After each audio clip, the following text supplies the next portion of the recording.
یہ ملک اس لیے نہیں بنا تھا کہ تھوڑے سے لوگ 1% لوگ امیر ہو جائیں اور پیسے بنائیں اور قانون کے اوپر چلے جائیں اور باقی لوگ ان کی غلامی کریں. اس لیے نہیں ملک بنا تھا. ملک بنا تھا، ایک بڑا خواب تھا کہ ہم ان پرنسپلز پہ چلیں گے. اور دنیا کی تاریخ شاہد ہے کہ وہ 10 سالوں کے اندر، 10 سال زیادہ دیر نہیں، 10 سالوں کے اندر وہ قوم کھڑی ہو گئی تھی. پہلے 4-5 سال تو مشکل سے، پہلے 4-5 سال تو امہ سروائیو کر رہی تھی بڑی مشکلوں سے. کبھی جنگ احد، پھر جنگ خندق، بڑی مشکلوں سے امہ نے اپنے آپ کو بچایا، قربانیاں دے کے اپنے آپ کو بچایا. اس کے بعد وہ پھر ان کا عروج شروع ہوا. قومیں قربانیاں دے کے بنتی ہیں، قومیں بھیک مانگ کے اور قرضے دے کے اور دوسروں کے سامنے ذلیل ہو کے نہیں قومیں بنتی. قومیں بنتی ہیں جب، جس طرح دنیا کے عظیم لیڈر نے اپنی مثال دی کہ جب جنگ خندق کے اندر مشکل وقت تھا، کھانا پینا نہیں تھا کیونکہ وہ چاروں طرف مکہ کے وہ کفار نے گھیرا ہوا تھا ان کو، تو لوگوں کو کہا پیٹ ایک پتھر باندھو، پیٹ پہ، اپنے پیٹ پہ 2 پتھر باندھے ہوئے تھے. لیڈر نے قربانی دے کے اپنی قوم کو کھڑا کیا تھا.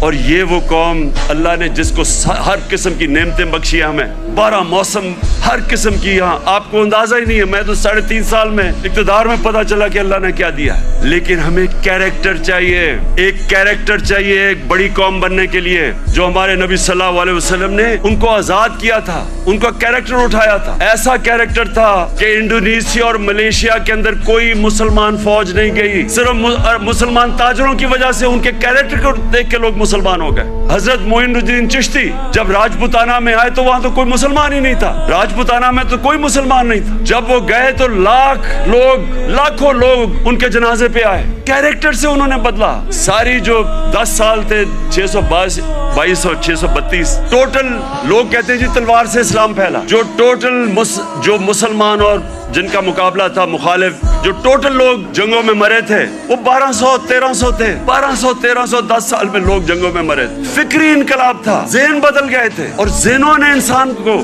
بڑا انسان بنایا تھا، آزاد ذہنوں نے. تو آج ہم سب کو آج اپنے ملک کو اٹھانے کے لیے اپنا کیریکٹر غور کرنا چاہیے کہ ہم اپنے آپ کو کیسے بدل سکتے ہیں. نبی کی سیرت پہ چلیں. میں نے رحمت للعالمین اتھارٹی بنائی. مقصد اس کا کیا تھا کہ ہمارے بچوں کو سیرت نبی سے ان کا کیریکٹر مضبوط کریں. یونیورسٹی کالجز کے اندر ڈیبیٹس ہو، سارے ڈسکس کریں. ہمارے انٹلیکٹ، ہماری جو اسکالرز ہیں وہ ڈسکس کریں کہ اللہ نے کیوں ہمیں حکم دیا ہوا ہے کہ نبی کی سنت پہ چلو ہماری بہتری کے لیے، اور وہ کیا انہوں نے قدم کیا کرے، کیسے چینجز کیے. ایک ایسے اتنی دنیا میں اتنے تھوڑے وقت، دنیا کی تاریخ میں اتنے تھوڑے وقت کبھی اتنے گریٹ لوگ نہیں آئے. ہر انسان کوئی نہ کچھ بن گیا. اگر یہ مغرب میں ہوتے آج یہ فینومینا، تو ایک کے اوپر کتابیں لکھی جا رہی ہوتی. حضرت خالد بن ولید پہ کتابیں لکھی جا رہی ہوتی، ان کے اوپر ریسرچ ہوتی کہ وہ کیا تھا، کبھی وہ جنگ ہی نہیں ہارے، اور ہر کوئی جنرل بن گیا. حضرت بلال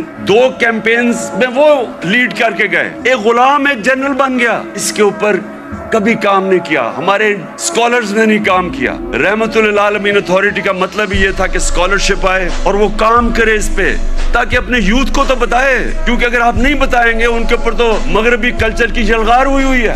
موبائل فون سے بچوں کو وہ مٹیریل مل رہا ہے جو انسانی تاریخ میں نہیں بچے اب کو ملا. تو جب تک آپ ان کو سیرت نبی سے ان کو مضبوط نہیں کریں گے، وہ کیسے، یہ جو اتنا آنسلاٹ ہے ایک وہ کلچر کا جو بالکل مختلف ہے ہمارے دین سے، ہماری تاریخ سے، ہمارے کلچر سے، وہ کیسے مقابلہ کریں گے ان کو جب تک ان کو آپ مضبوط نہیں کریں گے. وہاں تو جو کلچر آ رہا ہے ٹیلی فون سے، میں ابھی آپ کو بتا دیتا ہوں، وہ یہ کہہ رہا ہے کیونکہ ٹیکنالوجیکلی وہ اتنے آگے نکل گئے ہیں، اس کا مطلب ہر چیز میں وہ آگے ہیں. اس کا مطلب ہمارا دین بھی آؤٹ ڈیٹ ہو چکا ہے، ہمارا کلچر بھی آؤٹ ڈیٹ ہو چکا ہے. تو بیچارے ان کو کاپی کرنا شروع کر دیتے ہیں بچے، اور غلطی ہماری ہے کیونکہ ہم ان کو بتا ہی نہیں سکے کہ دوسرا ہمارا ہے کیا، جو علامہ اقبال کوشش کرتے رہے. تو یہ رحمت للعالمین اتھارٹی کا مقصد ہی یہ تھا کہ ہم ابھی سے اپنے بچے، کالج اسٹوڈنٹس، یوتھ، ان کو تیار کریں کیسے آپ نے فیس کرنا ہے دنیا کو.